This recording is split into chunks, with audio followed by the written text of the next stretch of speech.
Bem, nesse vídeo eu vou mostrar como criar um projeto no Quartz 9 e vou explicar exatamente o que é que está acontecendo em cada um dos passos. Vou abrir aqui o programa, vou abrir aqui esse wizard, né? Então criar um novo projeto. Vou pular essa primeira tela aqui, só uma introdução. Ele está perguntando aqui nesse primeiro campo onde é o meu diretório de trabalho do projeto. No caso, eu vou colocar na minha área de trabalho aqui, criar uma pasta do Quartz aqui e vou colocar meus projetos aqui. Ele está perguntando o seguinte: qual é o nome do projeto? Vou colocar aqui vídeo aula.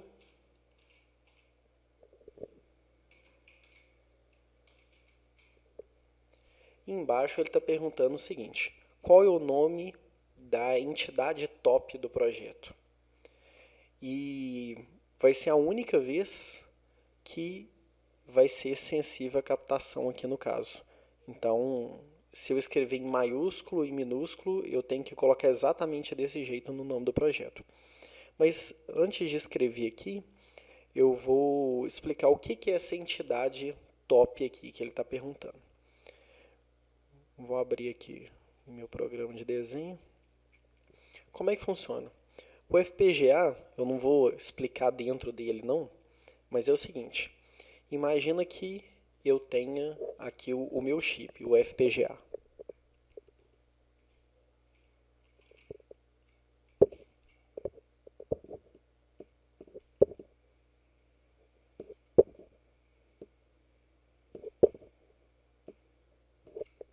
Tá? E no caso, não é assim o que a gente usa na sala, mas imagina que eu tenho aqui os pinos para fora desse FPGA, que é o que ele vai comunicar com os componentes externos dele, e por aí vai, certo? Seguinte, a entidade top que ele está perguntando é o seguinte: eu vou criar aqui dentro uma entidade que vai comunicar com esses pinos aqui do lado de fora, porque depois vai ter uma etapa que eu vou ter que falar para cada sinal qual que é o pino do FPGA que eu tenho que assinalar. Então suponha que a minha entidade seja alguma coisa desse tipo aqui, ó, tá? Nesse desenho horroroso aqui. Então é o seguinte, a minha entidade top, ela tem lá o porte e por aí vai com os sinais, e depois ele tem que fazer essa ligação do porte com os pinos que eu escolher do FPGA. E depois todas as outras coisas vão estar dentro dessa entidade aqui. Então vai ter alguma coisa desse tipo, que vai ligar aqui, ligar no outro. Vou ter aqui uma outra coisa desse tipo, que pode comunicar com esse, e também pode comunicar com esse, e por aí vai. Então eu tenho alguma coisa desse tipo aqui. Eu preciso colocar uma entidade top, que é a entidade que vai fazer a interface com o FPGA em si, que vai conectar diretamente nos pinos. Então é isso que é a entidade top que o Quartz está perguntando. Então vou colocar aqui vídeo aula tudo junto. O nome do projeto não pode ter espaço, então deixa eu colocar esse underline aqui. A próxima coisa que ele está perguntando é o seguinte: eu vou adicionar alguns arquivos que eu já tenha pronto, alguma coisa do tipo? No caso, eu não vou acrescentar nenhum, então vou deixar em branco mesmo. A próxima coisa que ele está perguntando é o seguinte: qual que é o dispositivo que eu vou utilizar no meu projeto? Essa informação é muito importante, porque quando ele estiver sintetizando o código que você escreveu, ele tem que mapear na tecnologia utilizada no dispositivo. No caso, os que a gente usa na sala, eles são MAX2 e é EPM 1270 F256C5. Esse aqui é o que a gente usa na sala. EPM 1270 F256C5. Próxima coisa que ele está perguntando é o seguinte: você tem alguma ferramenta de design, de síntese, alguma de simulação, alguma de análise de tempo, tudo. No caso, eu vou deixar todas aqui em none, porque eu vou utilizar as internas do quartzo aqui, não vou utilizar nenhuma de terceiro. Então aqui tem um resumo do que está acontecendo, finish. Tá? Aqui ele está falando para eu verificar a atualização, já tem versão do Quartz 15 e por aí vai. Então olha só o que ele está falando. Nesse componente, que é o FPGA que eu escolhi, esse EPM1270 F256C5, tem uma entidade chamada videoaula. No entanto, eu ainda não fiz nada. Então a primeira coisa que eu vou fazer, eu vou criar um arquivo VHDL aqui. Tá? E vou escrever aqui uma entidade, uma arquitetura vazia. Não vou colocar nada de interessante aqui por enquanto.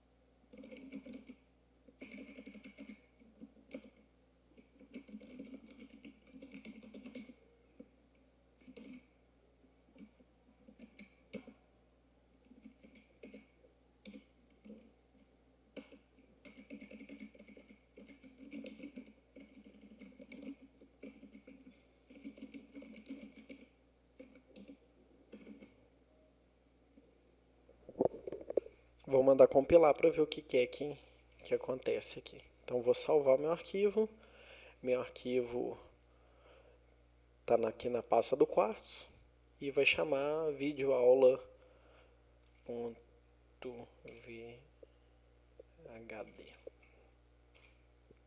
Pronto.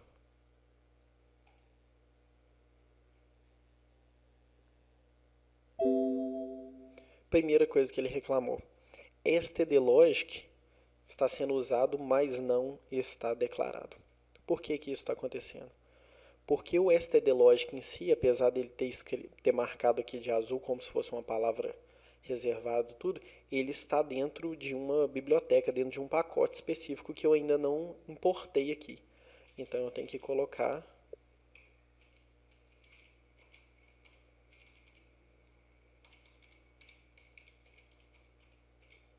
a biblioteca do i3E e eu vou usar esse pacote, que é, no caso, i3E std logic 1164 e eu quero tudo desse pacote. O que eu escrevi errado? Ah, tá.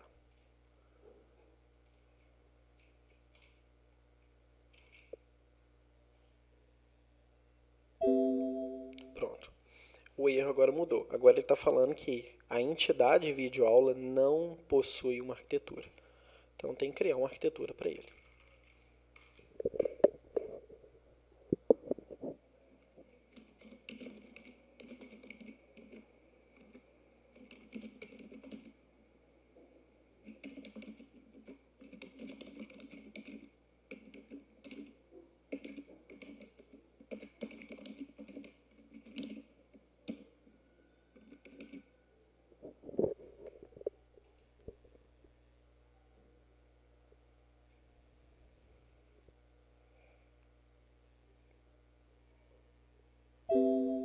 Pronto. Não possui nenhum erro, no entanto, existem 10 warnings. Vamos analisar o que são esses 10 warnings. Primeiro, é ideal que eu suma com todos esses critical warnings aqui. Então vamos dar uma analisada. O que ele está falando aqui? Critical warning. No exact pin location assignment for 3 pins of 3 total pins. O que ele está falando? Aqueles sinais que eu coloquei lá, A, B e S, eles não estão ligados em absolutamente nada. Se vocês lembrarem desse desenho que eu fiz, essa caixinha aqui seria a minha entidade top videoaula. E, no entanto, eu tenho que ligar ela aqui em alguns pinos, tá? No caso específico dessa videoaula, eu não estou muito preocupado onde é que ele vai ser ligado, não. Então, eu vou só mostrar o que é que está acontecendo. Essa aqui é a visão da parte de baixo do meu FPGA. Eu tenho aqui as minhas regiões aqui, cada uma das regiões eu tenho aqui os pinos, tá? E eu tenho que falar para esses sinais aonde é que eles vão parar, tá? Essa aqui é a ideia. Então eu poderia pegar aqui e falar que o A está no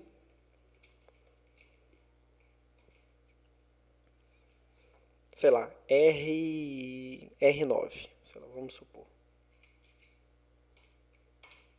Pronto.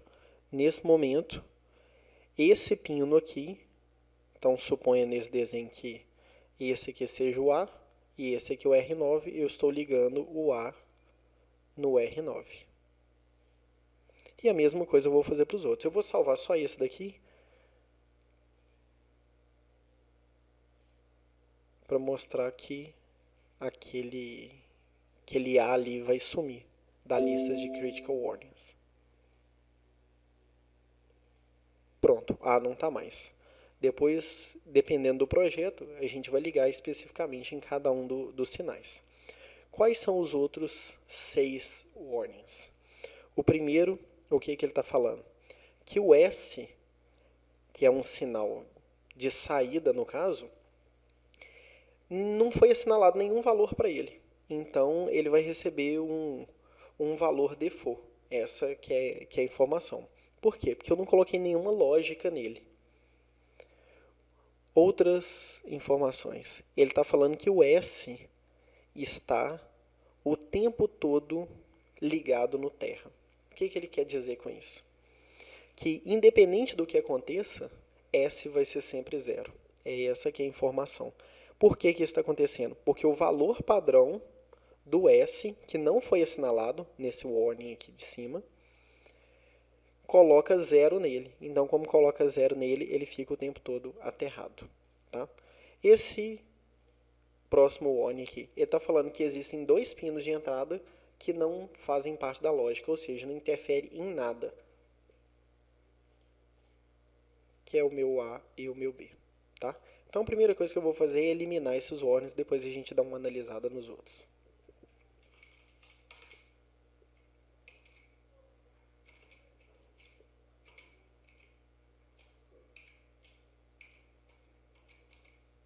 Tem que achar o igual aqui. Meu teclado está desconfigurado. Então, S recebe A AND B.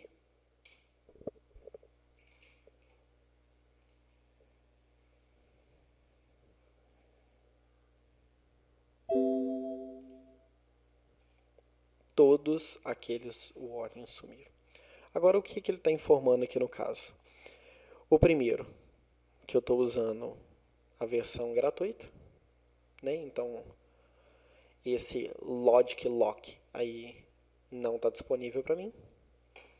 E a outra coisa que é um warning super importante, que na minha opinião ele devia ser um critical warning, mas ok, que todos os pinos que não estão sendo usados, eles estão como padrão, como saída para o terra. Olha só, no caso da placa que nós temos na escola, os pinos que não estão sendo utilizados no meu projeto, eles estão ligados em outra coisa.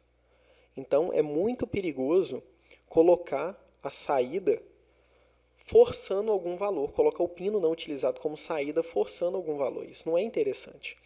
Então, o que eu tenho que fazer? Eu venho aqui em Device, venho aqui em Device and Pin Options, venho aqui em Unused Pins, e o que ele está falando? Olha, todos os pinos que não forem utilizados, o que eu vou fazer com ele? Vou colocar ele como entrada Tree Stated. A gente ainda não viu o que é tree stated, mas de uma maneira resumida é o seguinte: o pino vai ficar como entrada e ele vai ficar desconectado. Essa que é a ideia, tá? Então, se eu compilar isso aqui de novo,